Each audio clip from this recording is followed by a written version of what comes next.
अब doctor herring ने एक प्रीफेस दिया हुआ है, या उसको कह सकते हैं forward, forward by Constantine Hering MD. तो हैरिंग सर ने ये फॉरवर्ड दिया हुआ है, Hahnemann's chronic diseases, a forward by Constantine Hering MD. The following article, अब ये जो आर्टिकल है वो, this article has been kindly furnished by Constantine Hering of Philadelphia in German. ये जर्मन लैंग्वेज में था, उसको ट्रांसलेट करके अंग्रेजी में किया हुआ है। तो क्या है, Hahnemann's work on chronic diseases may be considered a continuation of his organon। हनेमान की जो ये क्रॉनिक डिजीज का वर्क है, ये हम इसको उसकी ऑर्गेनॉन का कंटिन्यूएशन कह सकते हैं। The medicines which will follow the present volume may therefore be considered a continuation of his Matra Medica Pura। अब क्रॉनिक डिजीज का दो पार्ट है, एक एक है ये पार्ट है कि उसकी अंडरस्टैंडिंग का, और दूसरा पार्ट है क्रॉनिक दवाइयों का। तो ये कहते हैं कि जो इसमें मेडिसिन दी गई है वो मटेरिया मेडिका पूरा की कंटिन्यूएशन का पार्ट हम इसको ले सकते हैं। As the proper principles and rules of general therapeutics have been developed in the organon, so does Hahnemann develop. In the present treatise, the principles and rules we ought to prevail in the treatment of chronic disease, which name is Legion, whose name is Legion। तो ये principles and organs जो ऑर्गेनोन में दिए गए हैं, ऑर्गेनोन में develop करके लिखे गए हैं, थेरेपेटिक्स के जो भी प्रिंसिपल्स एंड रूल्स है, और ऑलरेडी जो हनुमान सर ने ऑर्गेनोन में लिखे हैं, वही so does Hahnemann develop in the, और उसको डेवलप करके अब ये ट्रीटाइज यानी क्रॉनिक डिजीज में द प्रिंसिपल्स उसको लिखे गए हैं, the principles and rules which ought to prevail in the treatment of chronic disease. Chronic disease में और क्या नए प्रिंसिपल्स और रूल्स हनुमान सर ने डेवलप किए, वो इस प्रेजेंट ट्रीटाइज में दिए गए हैं। whose name is Legion, जिसका नाम है Legion। In the Mathematica Pura, Hanuman describes to us the symptoms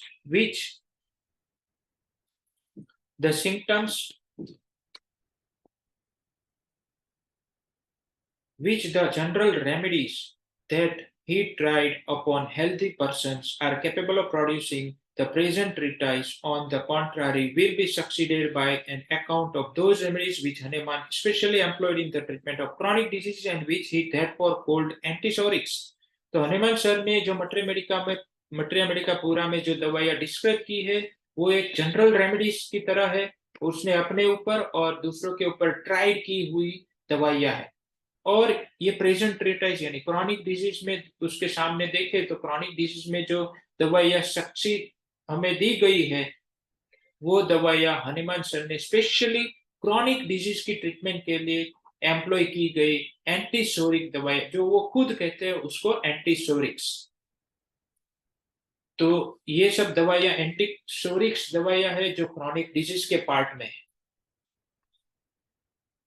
in the Organon, Hahnemann tries to establish the fact that the principle similia similibus curantur is the supreme rule in every true method of cure, and he shows how this rule is to be followed in the treatment of disease। Hanuman sir ने Organon में ये समझाया हुआ है कि भाई similia सिमिलिबस क्यूरेंचर कैसे एक सुप्रीम रूल है, उसने इस्टेब्लिश कर दिया है उसको समझा के। तो ये एक सुप्रीम रूल है, कोई भी क्योर की मेथड को फॉलो करने में ये सुप्रीम रूल है कि सिमिलिया सिमिलिबस क्यूरेंचर, and he shows how this rule is to be followed in the treatment of disease. Disease की ट्रीटमेंट में भी हम इसको कैसे फॉलो कर सकते हैं ये भी समझाया हुआ है। और अब क्रॉनिक डिजीज में ऑर्गेनोन के बेस पे and does in the at least modify or alter its teachings, Hahnemann shows that as most chronic disease originate in a common source and are related amongst each other, a special class of remedies designed by Hahnemann as antisoric should be used in the treatment of those diseases. तो Hanuman sir ने Organon ने ये सब सिखाया है। अब chronic disease में क्या बात है, उसकी टीचिंग्स उसको मॉडिफाई करके जो जो कुछ भी क्रॉनिक डिजीज में हेल्पफुल है वो हमें इस पार्ट में हनुमान सर की इस बुक में हमें समझाया हुआ है कि क्रॉनिक डिजीज किस तरीके से कॉमन सोर्स में से ओरिजिन होता है और एक दूसरे से रिलेटेड है, और उसकी जो दवाइयां है जो उन्होंने डिजाइन की हुई है उसका नाम दिया है एंटीसोरिक दवाइयां। ये ट्रीटमेंट का इन डिजीज को ट्रीटमेंट करने के लिए यूज करनी चाहिए, ऐसा उन्होंने ये सब समझाया हुआ। The common source of most chronic diseases, according to Hahnemann, is Sura. Hanuman के जरिए की अंडरस्टैंडिंग से जो सभी क्रॉनिक डिजीज का, most of the chronic disease का आजकल की डेट्स में हम बात करें तो लगभग सभी क्रॉनिक डिजीज की जो कॉमन सोर्स निकल के आती है वो है सोरा। ये हेरिंग सर के वर्ड है, मेरे कुछ नहीं, या ना ना ही कोई बुक के है, ये हेरिंग सर के है। आप इसको ऑनलाइन भी सर्च कर सकते। सभी बुक, सभी क्रॉनिक डिजीज की बुक में ये पार्ट नहीं दिया है।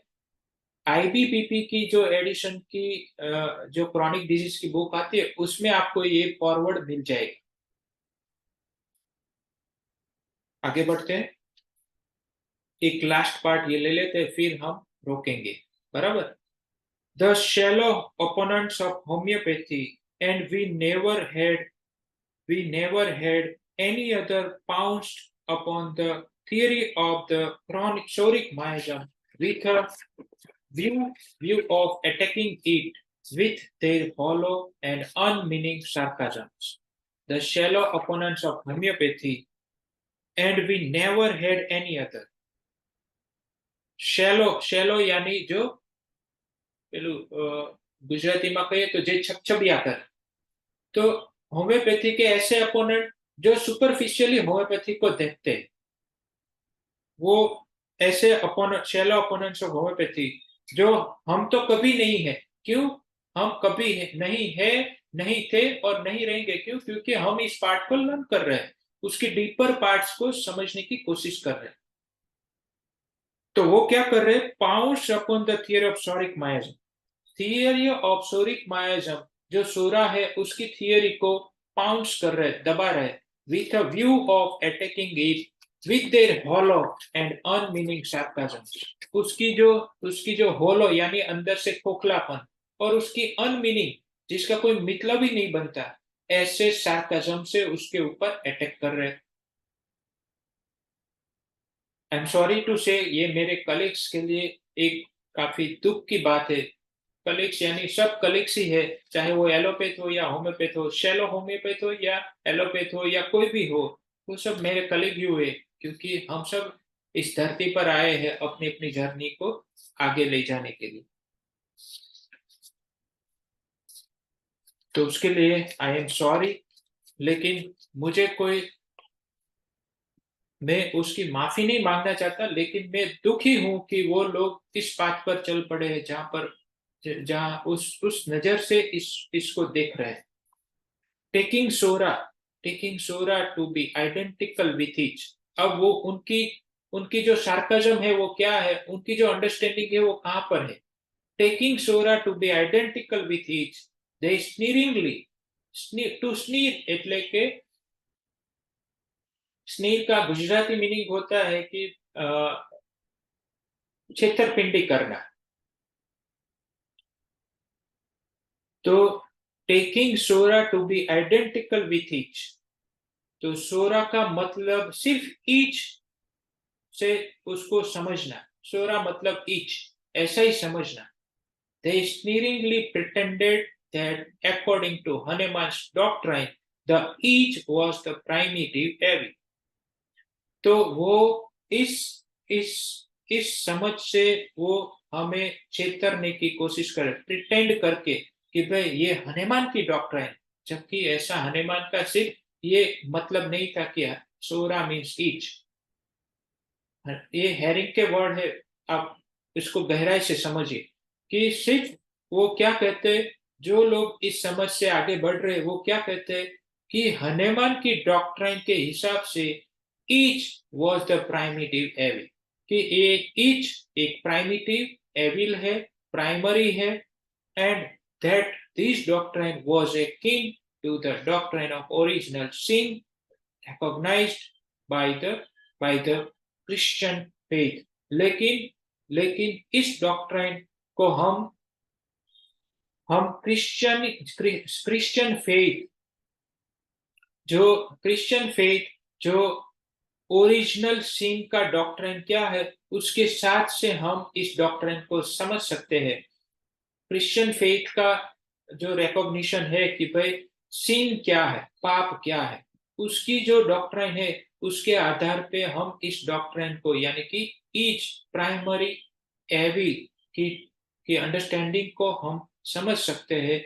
ये सिर्फ सोरा मीन्स सिर्फ ईच, ये फिजिकल ईच सिर्फ नहीं है, उससे और डीपर है। इसको हम क्रिश्चियनिटी के जरिए हम समझ सकते हैं। बाइबल में क्या लिखा है फेथ के बारे में, उसके आधार बाइबल में सिन के बारे में क्या लिखा है, एविल के बारे में क्या लिखा है, उसके जरिए हम इसको समझेंगे। लेकिन ये हम कल समझेंगे। आज के लिए इतना, हम रोकते हैं अपने आप को। कल की जर्नी हम कल फिर से नए दिन नई I beg pardon of my distinguished and learned friend for annexing a few remarks to this passage. By doing so, I herely anticipate what I intend to express more fully on this subject some other occasion. तो ये काफी ये एक माफी चाहते हैं ये जो फॉरवर्ड जिसने पब्लिकेशन की है उस फॉरवर्ड की एक माफी है कि भाई ये काफी अपने जो भी फ्रेंड है डिस्टिंग्विश्ड, यानी कि जिसकी विचारधारा हेरिंग सर की प्रीफेस के साथ या थ्योरी ऑफ क्रॉनिक डिजीज से मेल नहीं खाती है, ऐसे फ्रेंड या फिर जो इसको सीख चुके हैं उन मित्रों से, होम्योपैथी सीख चुके हैं उन मित्रों से माफी चाहते हैं। ये जो ऑथर है उसके साथ साथ मैं भी जो इस पार्ट को आपके समक्ष रखने जा रहा हूं, क्योंकि इन डूइंग सो इस ये करने में आपत्तिजनक लग सकता है, आपत्तिजनक है। आई merely anticipate what I intend to express more fully on this subject some other occasion. कुछ अदर occasion पे इसको एक्सप्रेस कर सकते थे, लेकिन यहाँ पर इसको एक्सप्रेस किया जा रहा है। व्हाट आई इंटेंड टू, इसको एंटिसिपेट कर रहे हैं कि भाई मैं ऐसे ओकेजन को एक्सप्रेस कर रहा हूँ कि जो अलग ओकेजन पे दिए जा, ऐसे सब्जेक्ट पे एक्सप्रेस करने जा रहे हैं जो एक अलग ओकेजन हो सकता है। लेकिन ये उसके ऊपर काफी है, क्योंकि हमें क्रिश्चियनिटी को समझना है। इसके जरिए हम समझ सकते हैं कि हनुमान सर की डॉक्ट्राइन जिस जो जो प्रिमिटिव एविल के बारे में है यानी कि सूरा के बारे में है, वो कैसे एक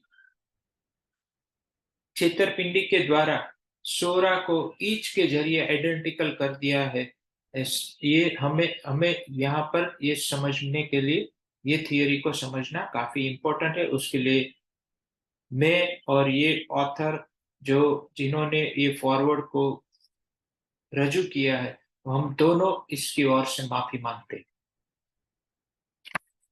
तो क्या है, as it would be absurd for a philosophical Christian to reject the doctrine of original sin, कि एक ऐसा मूर्खामी जैसा हो सकता है कि एक फिलोसॉफिकल क्रिश्चियन के लिए कि उनको ये जो ओरिजिनल सीन की डॉक्ट्रिन है इसको रिजेक्ट करना जितना एब्सर्ड होता है, मूर्खामी भरिया हो सकता है, वैसा ही so it is absurd for anyone who professes to have a clear perception of homeopathy to reject the doctrine of hereditary morbific miasm. उतना ही एब्सर्ड, उतना ही मूर्खामी जैसा हो सकता है उसके लिए जो एक क्लियर परसेप्शन रखता है होम्योपैथी का, उस प्रोफेसर के लिए या प्रोफेशन वाले व्यक्ति के लिए इस डॉक्ट्राइन ऑफ हेरिडिटरी मॉर्बिफिक मायाजम, ये जो डॉक्ट्राइन है उसको रिजेक्ट करना उतना ही एब्सर्ड है जितना ओरिजिनल सिन की थियरी एक क्रिश्चियन के लिए एब्सर्ड है, उतना ही ये एब्सर्ड है। Both these doctrines must stand and fall together. ये दोनों डॉक्ट्राइन एक ही स्टैंड पे खड़े हैं, एक ही जगह पे है और एक ही जगह से गिर गए या गिर सकते हैं, गिरे हुए हैं। And as truth is one and indivisible, truth एक ही है, उसमें कोई भेदभाव नहीं है, ये अभेद है। They both hold and illustrate each other. ये दोनों एक दूसरे को बयान कर रहे, एक दूसरे को पकड़े हुए हैं, एक दूसरे को समझा रहे हैं। If we admit with Rosu that everything which leaves the hand of God is perfectly holy, अगर हम एडमिट करें रोजू की थियरी के साथ कि जो कहते हैं कि सब कुछ जो ईश्वर के हाथ से बनाया हुआ है वो परफेक्टली हॉली है, एकदम परफेक्टली पवित्र है, then the first created man must have been perfectly pure. तो फिर जो पहला इंसान बना, ईश्वर ने जिस पहले इंसान को बनाया वो परफेक्टली प्योर होना चाहिए, and must have appeared in the image and likeness of his maker, वो उसके जैसा ही होना चाहिए जिसने उसको बनाया, उसकी इमेज की तरह ही होना चाहिए जिसने उसको बनाया। तो पहला इंसान जो बना इस धरती पर वो प्योर होना चाहिए, उसके जैसा उसने बनाया, उसके जैसा उसकी इमेज का होना चाहिए।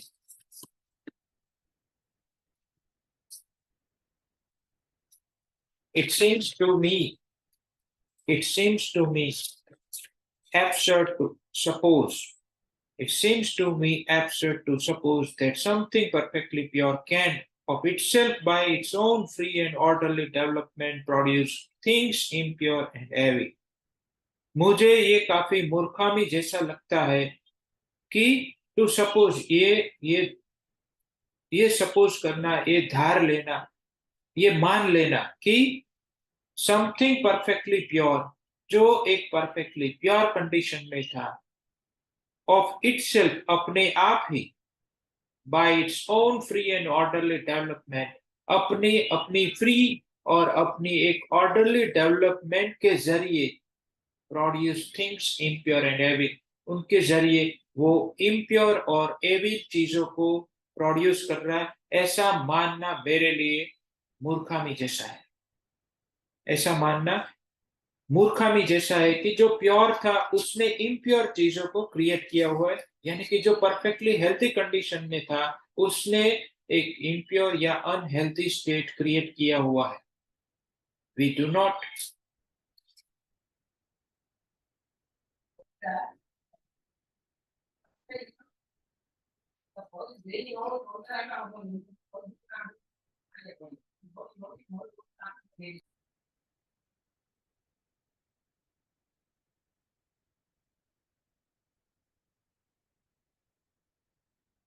तो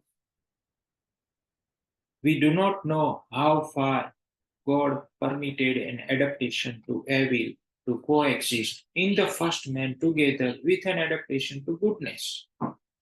तो अगर जो प्योर बंदा है वो कुछ एविल नहीं प्रोड्यूस कर सकता, तो उसकी पॉसिबिलिटी क्या है? We do not know how far God permitted an adaptation to evil to coexist in the first man together with an adaptation to goodness. Goodness को एडप्ट करने के लिए फर्स्ट मैन के साथ एडेप्टेशन टू एविल कितना ईश्वर ने इसको permit किया होगा, ये हम नहीं जानते। But we certainly know that the evil fruits must be the result of evil forces. लेकिन हम इतना निश्चित तरीके से जानते हैं कि भाई जो भी एविल फ्रूट्स आते हैं वो एक एविल फोर्स के जरिए ही आते हैं। In a certain moment, man or God through man permitted the adaptation to evil to prevail in his nature, and instantaneously the forces of evil, be they called serpent, devil, or otherwise, invaded man's nature and grafted themselves upon it. and have up to these moments perpetuated their existence in it.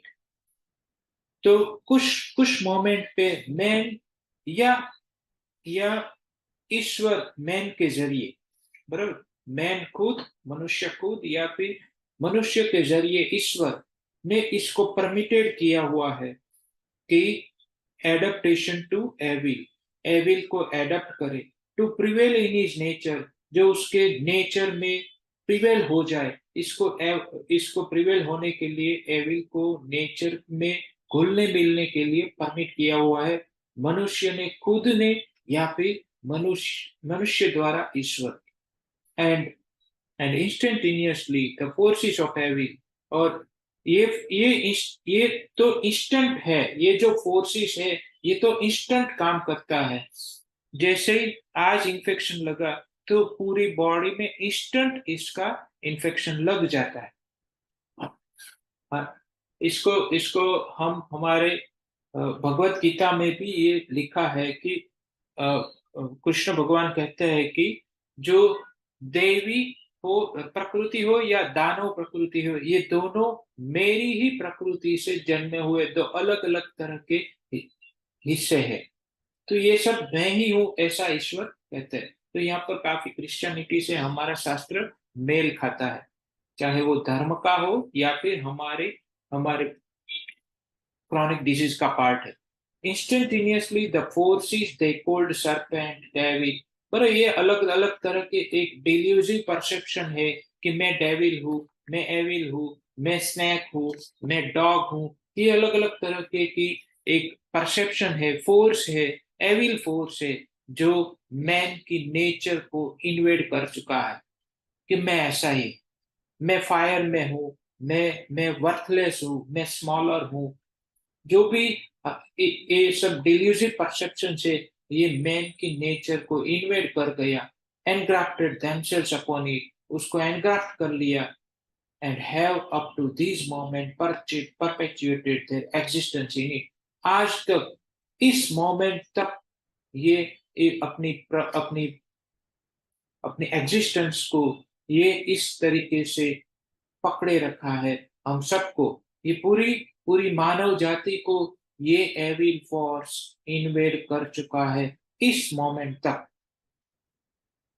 This is relatively speaking a fall, although this fall having been the first necessary phase of human development, ये जो fall है, although this fall having been the first necessary phase of human development, ये जो fall आया, एक God की image का बंदा वे फॉल करके नीचे की कॉन्शियसनेस में चला जाता है, एक गॉड की कॉन्शियसनेस का मनुष्य, एक सरपंट यानी कि snake, devil, animal, worms, insects, इन सब की कॉन्शियसनेस में चला जाता है। ये एक फॉल ही है, ये एक फॉल आया जो रिलेटिवली स्पीकिंग अगर इसको देखे तो ये एक फॉल है, कॉन्शियसनेस का fall.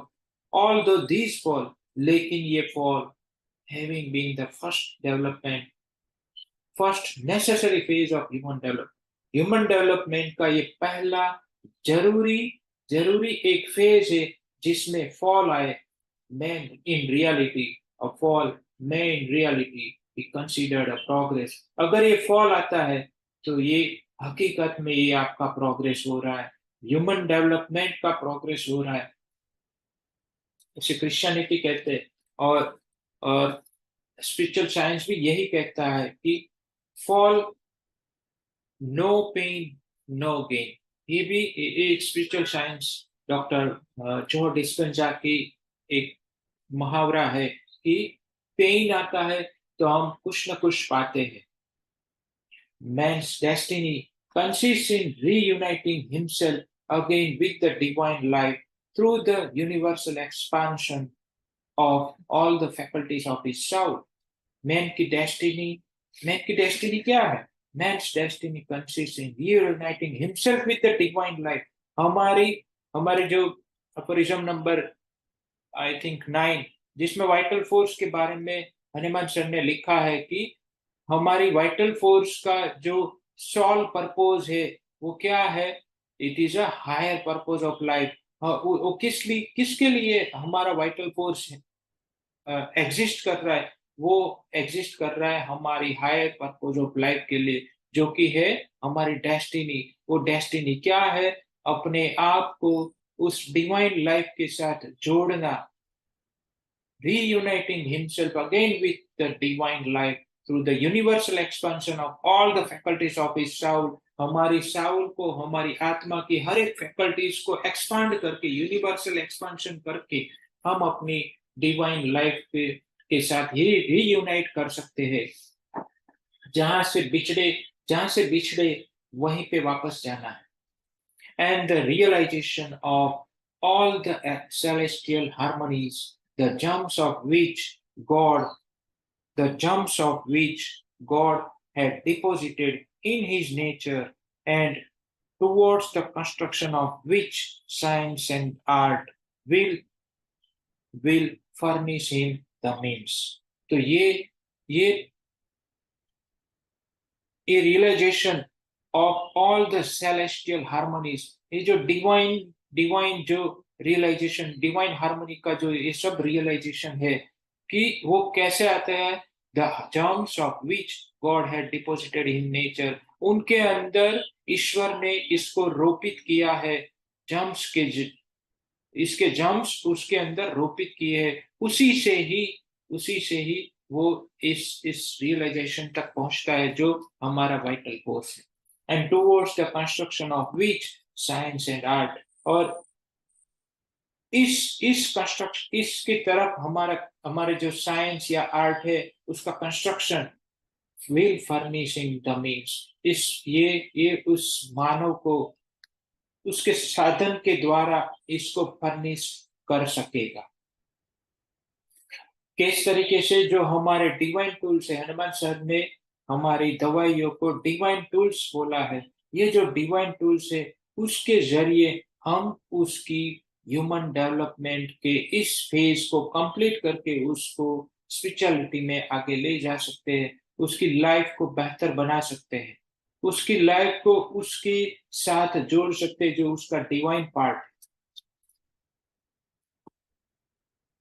The principle of division or dissolution which man had suffered to be introduced into his spiritual nature must necessarily have embodied itself in a corresponding principle in the material organism।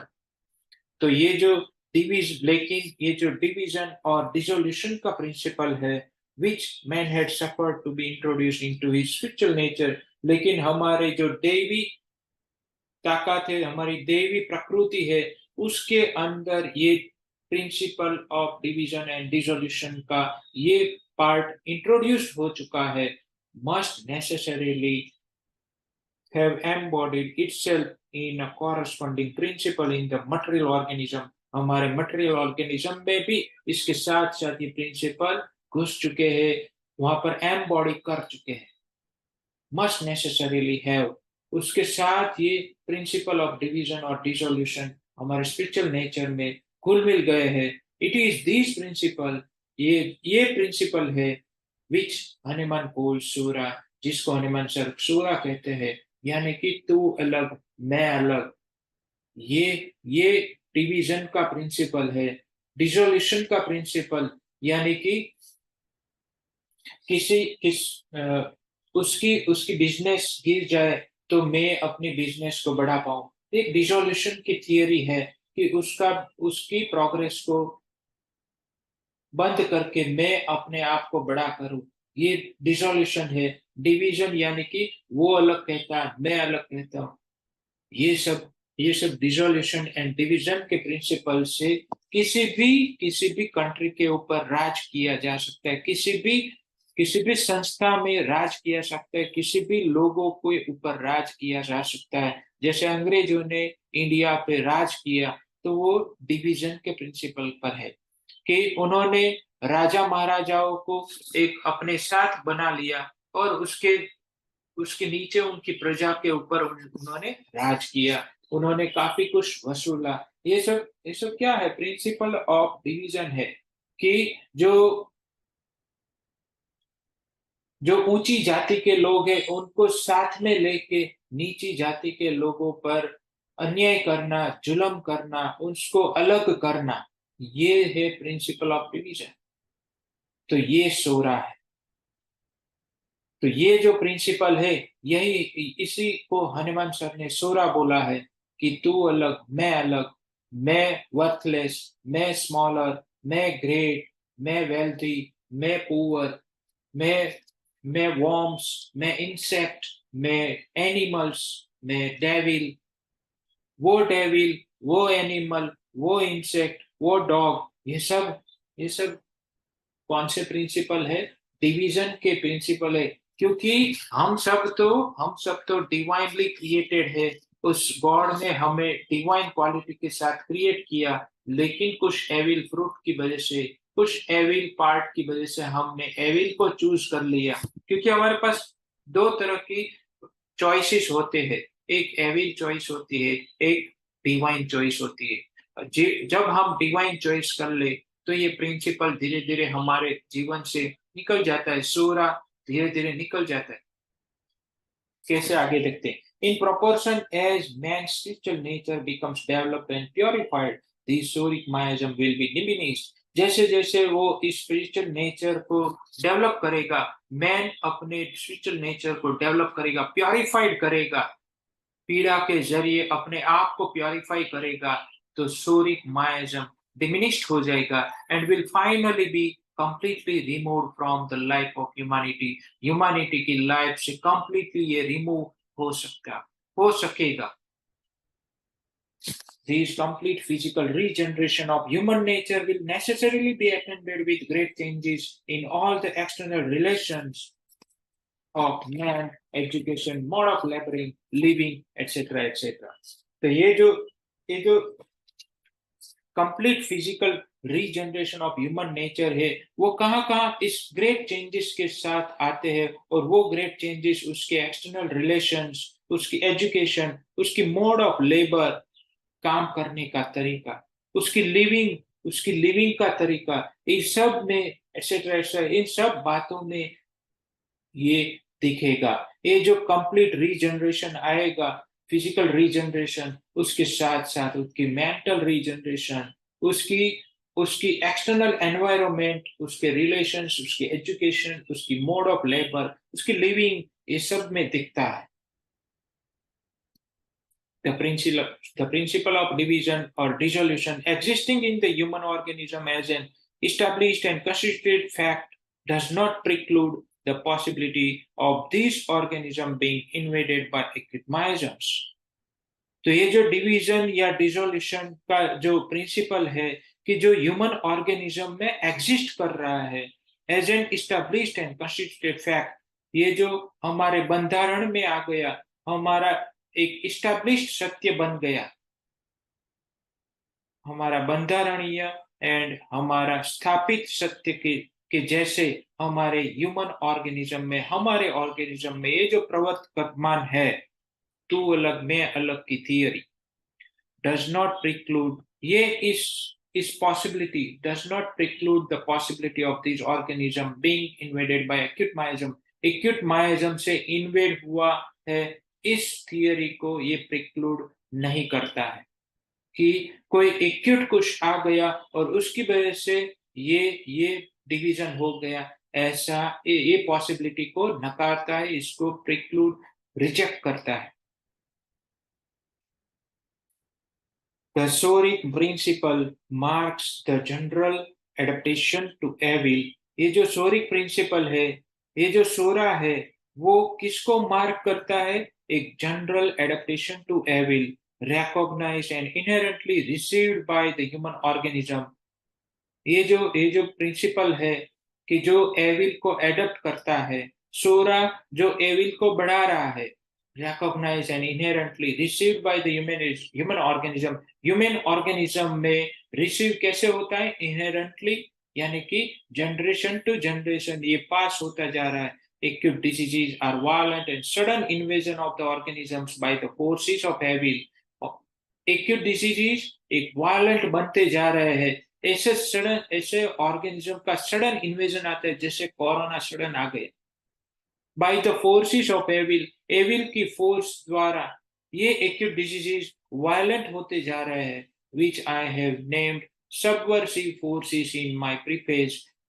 Herring sir की preface में उन्होंने इस forces को subversive forces के का नाम दिया हुआ है। नेम अलग अलग है, बात तो सब एक ही कर रहे हैं। जैसे कैंसर ने सोरा को संबोधित किया है एविल फोर्सेस, वैसे हेरिंग सर इसको कह रहे हैं सबवर्जी फोर्सेस, और हनुमान सर इसको कह रहे हैं सोरा। तो सब बात एक ही कर रहे हैं, नाम अलग अलग देने से अलग अलग कुछ नहीं है, सब एक ही है। सबने अपने अपने एंगल से उसको देख के उसका नामकरण किया हुआ। Those sudden invasions could never have taken place without man. ये जो sudden invasion could never have taken place without man having first admitted the Suric principle to be constitutional in his organism. अगर वो उसके constitution में नहीं पड़ा हुआ होता तो वो उसको कैसे असर कर सकता था? Could never have taken place without man. उस मानव के बगैर जिसके अंदर ये पहले से ही पड़ा हुआ है एज अ कॉन्स्टिट्यूशन। तो ये कॉन्स्टिट्यूशन में सोरा तो पड़ा हुआ है, कहां से आया? इनहेरेंटली आया। उसके पीछे इनहेरेंटली कहीं से हमारे पीछे की जनरेशन से पैदा होकर हमारे पास भेजा हुआ आया है। और वो कैसे? अगर आपको इसको गहराई से समझना है तो एक बुक है the new energy. New energy करके बुक है, ये हिंदी में और इंग्लिश में दोनों में अवेलेबल है। अमेजोन पे आपको मिल जाएगी। जब आप ये पढ़ेंगे तो पता चलेगा कि जब मनुष्य अपनी डिवाइन क्वालिटी से अलग हुआ तो उसको लगा कि मैं तो अलग हूँ। ये काफी ब्यूटीफुली उसने समझाया हुआ है ऑथर ने। एक लेडी ऑथर है, उसने काफी ब्यूटीफुली समझाया हुआ है। आप उसको पढ़ेंगे तो पता चलेगा कि भाई ये जो बातें हैं इसको गहराई से समझनी है। ये सब वर्ड्स जो हमारे हमारे पूर्वजों के वर्ड्स है, हेरिंग सर या फिर हनुमान सर या फिर कैंट सर, उसकी काफी गहराई के से मीनिंग निकलते हैं। तो ये जनरेशन टू जनरेशन हमारे पास आया हुआ। पहले फोर सेक हुए, फोर सेकंड से हमने अलग अलग कुछ ना कुछ नया बना लिया। इसको हनुमान सर ने बोला है कि incredible development of psora with the same impedance.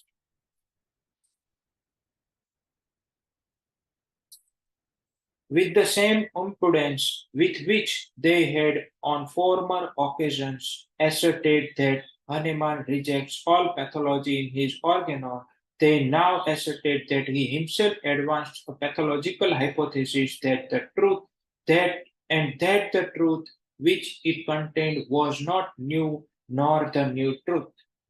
तो ये उसी समझ के साथ सेम इम्पिडेंस विथ विच, यानी कि गर्व अभिमान, सेम अभिमान के साथ with which they had on farmer occasions, पहले के घटनाओं में, दे एसर्टेड दैट, उन्होंने ये एसर्ट किया कि Hanuman rejects all pathology in his Organon, उनकी ऑर्गेनॉन में हनुमान सर ने सभी पैथोलॉजी को रिजेक्ट किया हुआ है। दे नाउ एसर्टेड, अब वही लोग एक तारण काट रहे, निकल रहे, that he himself advanced a pathological hypothesis, Hanuman sir ने खुद ने एडवांस किया हुआ है पैथोलॉजिकल हाइपोथेसिस को। अब वो चेंज हो गए। जिन्होंने गर्व से अभिमान से हनुमान सर की थियरी को रिजेक्ट किया, अब वो कह रहे हैं कि हनुमान सर पैथोलॉजिकल हाइपोथेसिस को एडवांस कर रहे हैं, अब ऐसा कह रहे हैं। और ये कह रहे हैं कि उन्होंने जो सत्य, the truth which it contain was not new, उन्होंने बोला। अब वो क्या कह रहे हैं? वही लोग, ओल्ड स्कूल के लोग क्या कह रहे हैं कि the truth which it contain was not new, उन्होंने जो सत्य कहा वो नया नहीं है, कोई नया सत्य नहीं।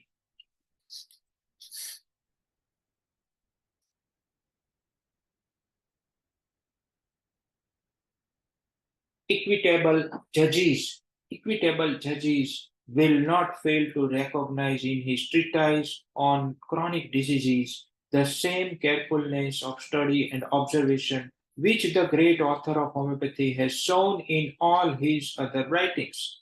Equitable judges यानी कि जो उसको कह सकते हैं इक्विटेबल का गुजराती मीनिंग होता है व्याजबी, यानी कि जो पूरी निष्ठा से, ऐसे न्यायाधीश जो पूरी निष्ठा से काम कर रहे, वो इस जो क्रॉनिक डिजीज की ट्रीटाइज है, इसको रिकॉग्नाइज करने में फेल नहीं होंगे. The same carefulness, क्या? The same carefulness of study and observation which the great author of homeopathy यानी Hanuman sir has shown in all his other writings. उन्होंने अपनी other writings में जो भी लिखा है, उसी same carefulness of study और observation को फाइंड आउट करने में, रिकॉग्नाइज करने में फेल नहीं होंगे. यानी कि जो परफेक्टली ऑब्जर्वर है, यानी हम सब की बात है, क्योंकि हम इस ट्रीटाइज को पढ़ रहे हैं, उसको खोज रहे हैं, इसके अंदर से हमें क्या क्या मिलेगा. तो ये हमारी बात कर रहे हैं कि भाई अगर आप व्याजबी है, आप अपनी एक न्यायपूर्वक है, तो आप इस carefulness of study and observation को ये देखने में बिल्कुल फेल नहीं होंगे जो हनुमान सर ने अपनी अदर राइटिंग्स यानी ऑर्गेनॉन या उसकी लेसर राइटिंग में ऑलरेडी उन्होंने ट्रीटाइज उसमें दिखाया है, वो पाथ को हम देखने में फेल नहीं होंगे. Hanuman had no other object in view except to cure. Hanuman sir के पास कोई दूसरा ऑब्जेक्ट है ही नहीं, सिर्फ क्योर को लेके खड़े हैं कि क्योर कैसे करना है, क्या करना है क्योर के लिए, क्योर करने के लिए प्राथमिक जरूरियातें क्या है, फिजिशियन को क्या बनना होगा, क्या पाना होगा. तो धीरे धीरे ये सब हम समझते जाएंगे. उनका एक ही मोटो है और वो है क्योर. ऑल द एनर्जीज, हम सब का भी एक ही मोटो है, वो है cure. All the energies of his great soul were directed to this one end. सभी ग्रेट साउल की एनर्जी एक ही जगह पे मिल जाती है, वो है क्योर. ये सबका एक ही अंत है, चाहे हेरिंग सर हो, चाहे कैंट सर हो, चाहे बॉनी गुलशन सर हो, बोगर हो, हनुमान सर हो, सबका एक ही एंड है, वो है cure. His object was not to overthrow pathology, although the pathology was of his time has been set aside as heap of foolish speculations and has been replaced by other systems that may perhaps suffer the same fate in 50 years. तो उनका object कभी भी pathology को खत्म करना नहीं था. Overthrow means खत्म करना, पैथोलॉजी को खत्म करना कभी भी नहीं था, बल्कि पैथोलॉजी, उनके टाइम पे जो पैथोलॉजी थी, वो एक फुली स्पेक्यूलेशन के खड़क के समान थी, कि वहां एक इकट्ठा सब कुछ मिक्स था. फुली स्पेक्यूलेशन का मिक्सचर था. उस तरफ से उन्होंने बात की, उस एंगल से हनुमान सर ने बात की है पैथोलॉजी के बारे में. और अदर सिस्टम ने उसको रिप्लेस करना चाहा, लेकिन उन अदर सिस्टम्स का भी फैट कैसा रहा, भाग्य अगले 50 सालों में वैसा ही रहा जैसा ओल्ड स्कूल का रहा. He merely contended against the foolish and presumptuous applications of pathological hypotheses to the treatment of diseases. उन्होंने अपने आप में संतोष रखा. किसके अगेंस्ट? ये जो फुलिश या फिर प्रिजम्पटियस एप्लीकेशन है पैथोलॉजिकल हाइपोथेसिस की, जिसको ट्रीटमेंट ऑफ डिजीज में यूज करते हैं कि भाई कौन सा डिजीज है, उसके हिसाब से ट्रीटमेंट. ये जो फुलिश या फिर प्रिजम्पटियस एप्लीकेशन है ट्रीटमेंट की, उसके अगेंस्ट में उन्होंने सिर्फ अपने आप में संतुष्टि रखी. He rejected and overthrew the foolish belief which had been driven like a rusty nail into the minds of the profession and by their instrumentality into the minds of the people that the remedy should be given against an imaginary disease, and that the name of this imaginary disease indicated the remedy. तो उन्होंने Hanuman sir ने reject किया है, ओवरथ्रू किया है, खत्म किया है उस फॉल्स बिलीफ को, फुलिश बिलीफ को, एक मूर्खामी जैसी मान्यता है क्या, which had been driven like a rusty nail. ये मान्यता किस तरह से उन्होंने रिजेक्ट की और खत्म किया, जैसे एक जंग लगी खील को, जंग लगी खील को हमारे माइंड से, हमारे प्रोफेशन के माइंड से निकाल के फेंक दिया, उस तरीके से उन्होंने ये रिजेक्ट किया है। क्योंकि इस थियोरी को तो जंग लग गई है, ये कुछ काम की नहीं रही। और उसी इंस्ट्रूमेंटालिटी के जरिए उन्होंने लोगों के माइंड से भी इस जंग लगी खेल को निकाल फेंकना है। यानी हमें भी इसी तरीके से काम करना है, that the remedies should be given against a name, against an imaginary disease। इस डिजीज नेम के साथ, इस इमेजिनरी डिजीज के नेम के बेस पे दवाइयां देना, ये एक ऐसी ऐसी जंग लगी खील के जैसी थियरी है जो पुलिस बिलीफ है, इसको उखाड़ फेंकना है। उन्होंने ऑलरेडी इसको उखाड़ फेंका है, फिर भी उसके कुछ फॉलोवर्स उसी दिशा में जा रहे जहां से हनुमान वापस आ गए। And that the name of this imaginary disease, और ये थियरी कैसी है कि इमेजिनरी डिजीज के नाम पे रेमेडी को इंडिकेट करना। Up to this day, up to this day, physicians have been engaged in accrediting that superstition। आज तक हेरिंग सर जब कह रहे थे उस दिन तक, और आज भी जब भी मैं बोल रहा हूं, आज तक इस प्रेजेंट डे तक हमारे टाइम में भी फिजिशियंस उसी सुपरस्टिशन, ये माया है, नेम की माया है, उसको ठीक कहलाने में लगे पड़े हैं। क्या ठीक कहलाने में लगे पड़े हैं कि भाई ये सच है, उसकी खातरी देने में अभी भी अपनी बात को पुरवार करने के लिए सबूत देने की कोशिश कर रहे हैं, लेकिन ये तो व्यर्थ है। सच, बुद्ध भगवान कहते हैं कि सच तो अपने आप में प्रकाशित है, उसको कोई साबिती की जरूरत नहीं है, उसकी कोई सबूत की जरूरत नहीं। Whence should otherwise spring the desire which so many patients manifest of itself, of inquiring into the name of disease as if a knowledge of that name were sufficient to discover the true remedy against the disease। तो फिर ये नाम जानने की inquiry, even so many patients manifest, कि ये Dzire कहाँ से जागृत होती है, कहाँ से उत्पन्न होती है। अगर ऐसा है तो फिर ये कहाँ से उत्पन्न हो रहा है।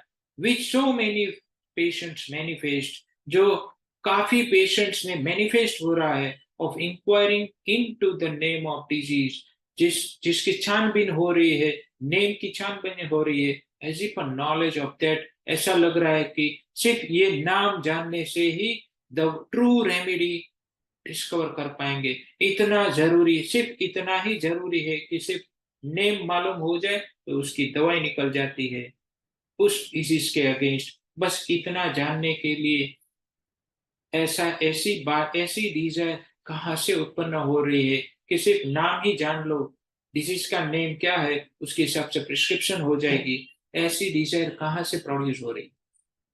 कितने कितने वाइज तब के जमाने के डॉक्टर्स और हमारे जो स्टालवर्ड्स हैं वो कितने वाइज थे, उनको पता था कि पीछे क्या होने वाला।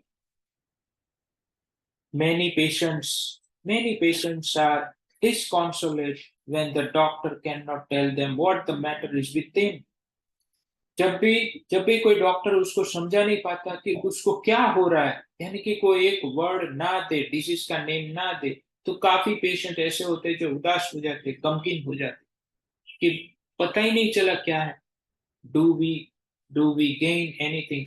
वहां से उसके सिम्टम ले लो कि वो डिसकॉन्सोलेट है या फिर इसको कॉन्सोल नहीं कर पाए, तो वो उदास हो गया। इस उससे एक उसकी मेंटालिटी आ रही है कि उसको लाइट डिजायर फॉर है, तो वहां से वो सिम्टम उठा ले, ना कि उसको नाम देने की ट्राई कर। Do we gain anything by being able to say that the disease is a rheumatism, dyspepsia, liver complaint, क्या हम उसको कोई नाम दे के क्या हम कुछ हासिल कर पाएंगे कि भाई तेरे को रूमेटिज्म है, तेरे को डिस्पेप्सिया है, तेरे को लिवर कंप्लेंट है? ये जानने से हम क्या कर सकेंगे?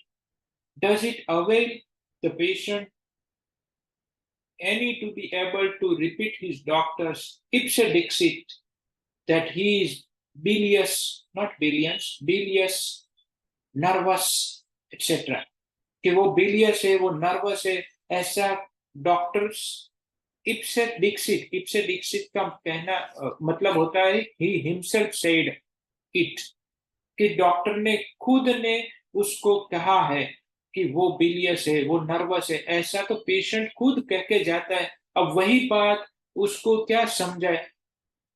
Does it avail? क्या जरूरत है कि पेशेंट को हम ये बात उसको रिपीट करें कि भाई डॉक्टर के पास पेशेंट आके ये बोलता है कि भाई मुझे लीवर रीजन में दर्द हो रहा है, नोजिया वोमिटिंग हो रही है, बुखार जैसा आ रहा है और यूरिन येलो आ रहा है, तो क्या ये पेशेंट ने ही हमें बताया कि वो बिलियस कंडीशन से सफर हो रहा है, तो क्या हमें वही बातें उसको बतानी है कि भाई आपको लीवर की कंप्लेंट? पेशेंट तो वही कर रहा है, तो ये इससे क्या मतलब होगा? यही बात समझना है। Do these words mean anything definite? क्या ये वर्ड कोई डेफिनिट, कोई चौक्कस स्थिति को बयान करता है? Are there yet physicians foolish enough to believe that their speculative explanations mean anything? क्या क्या क्या physician are there yet physicians foolish enough to believe that?